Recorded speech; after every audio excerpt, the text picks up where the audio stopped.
If a package you never ordered shows up at your doorstep, don't open it, because that's exactly what these criminals want you to do. That free package is not a gift. It's a warning sign that your personal information is already out there, being bought and sold by criminals right now. And in 2026, they started putting something inside that box that can hand over your identity in about 10 seconds. That's why I don't want you touching it until you know what you're looking at. So in this video, I'm going to show you what that package actually means, what these criminals are really after, and the one rule that shuts this whole thing down. Now, here's why this matters to every person watching. These packages are showing up all over the country, and this got serious enough that the FBI put out a public warning about it in 2025. Unsolicited packages with QR codes inside used to run fraud on the people who received them. And let me be clear about who this is happening to. These are sharp people, retired teachers, nurses, business owners, people who never clicked a bad link and never gave anybody their information. The package just shows up. Most folks toss it in a drawer and figure it was a mix-up. That's exactly what these criminals are counting on. Hey cyber heroes, I'm Clewis, internationally recognized cybersecurity expert, and this is the Scam Report. So let me tell you what's actually happening here. It's called a brushing scam. Here's how it works. A seller, almost always overseas, needs good reviews to climb the rankings on a shopping site. Real reviews are hard to get, so they cheat. They ship a cheap item to a real person using a real name and a real address. Then they write a glowing 5-star review in that person's name. Now the site sees a verified purchase, so the fake review counts. That real name and that real address they used, that's you. So that package isn't a gift, it's a receipt. It's proof that your personal information is sitting on a list somewhere, being traded between criminals. And that's why I told you not to open it. If that box is still sealed, write return to sender on it and hand it back to your mail carrier. You're done, and it cost you nothing.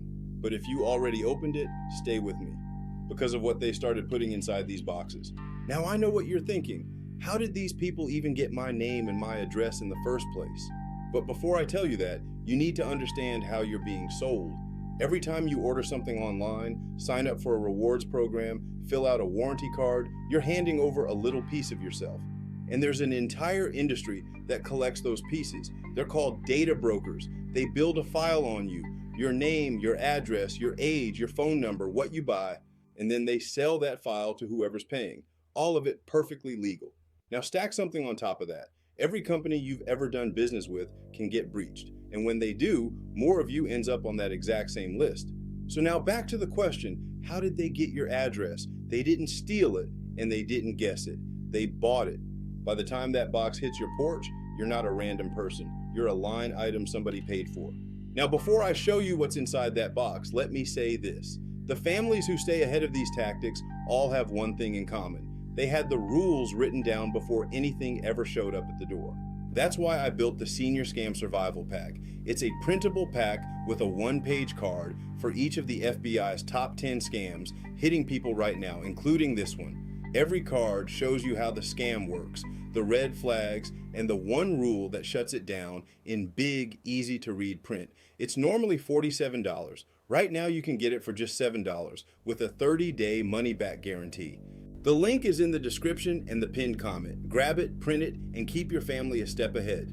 Now let's get back to that box. So what is it they started putting inside these packages? But before I tell you that, you need to understand what these criminals actually want, because it was never about the trinket. That cheap little item in the box cost them $2, and they're happy to eat that cost.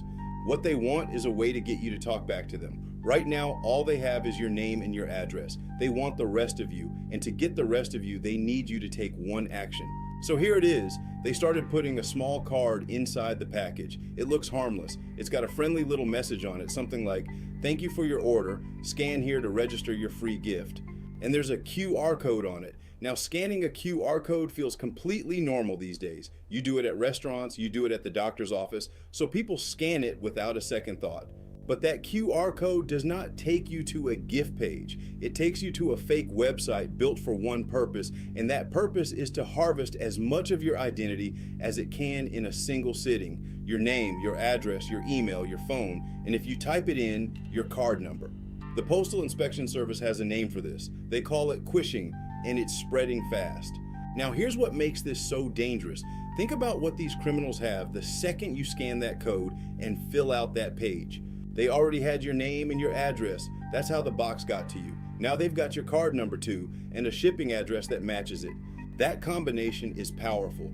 So when they start making charges, it doesn't look like fraud to the bank. It looks like you. The address matches, the name matches, and that makes it much harder for you to dispute it and get your money back. So one little scan can turn a free trinket into months of cleaning up your credit. And by the way, if this is the kind of thing you want to stay ahead of, this is a great time to subscribe to the channel. I break down a new scam like this every single week.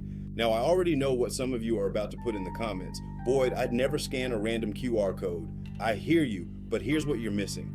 Nothing about this feels like a scam. There's no scary phone call. Nobody is rushing you. There's just a package with your name on it and a friendly card that says, "Register your gift." It looks like a mistake in your favor. And when something feels like a small piece of good luck, your guard drops. That's not being foolish. That's just being human. And these criminals have gotten very good at using that against you. So let me show you what to watch for. The first warning sign: a package arrives that you know you did not order, and nobody in your house ordered it either. The second warning sign: there's no packing slip, no invoice, and no real sender information anywhere on that label. The third warning sign: there's a card inside with a QR code on it or a note asking you to scan something to claim or register a gift. And the fourth warning sign, the one most people miss: you start seeing reviews or account activity you don't recognize or charges you can't explain. That means they've been using your information for a while now. So here it is, the one rule I want every person watching to follow. I'm calling it the never scan rule. If a package shows up that you did not order, never scan any QR code that comes with it. Not one, no matter how friendly that card sounds. You don't need to pay for it, and you don't need to ship it back. If it's unopened, you write return to sender, and the Postal Service handles it at no charge to you. Then do 3 quick things. Report the package to the Postal Inspection Service at uspis.gov because they track these operations. Check your shopping and your bank accounts for anything you don't recognize, and keep an eye out for accounts or charges you never created. It costs you nothing, it takes about 10 minutes, and it stops this whole thing from turning into stolen money. If you do nothing else from this video, teach the never scan rule to every person in your family this week. Now, what if you already scanned one of those codes? Don't panic and don't be embarrassed, just move fast. First, call your bank and your card company right away using the number on the back of your card and tell them what happened. Have them watch the account or issue you a new card. Second, report the phishing site to the Federal Trade Commission at reportfraud.ftc.gov and report the package to the Postal Inspection Service at uspis.gov. Second, report the phishing site to the Federal Trade Commission at reportfraud.ftc.gov and report the package to the Postal Inspection Service at uspis.gov. Third, freeze your credit with all 3 bureaus, Equifax, Experian, and TransUnion. It's free, and it stops these criminals from opening new accounts in your name. And tell your family, because the silence is exactly what these criminals count on. If you got some value from this video, please consider subscribing to the channel. I drop new videos every week to help you protect your financial information. Thanks for watching, and I'll see you on the next one.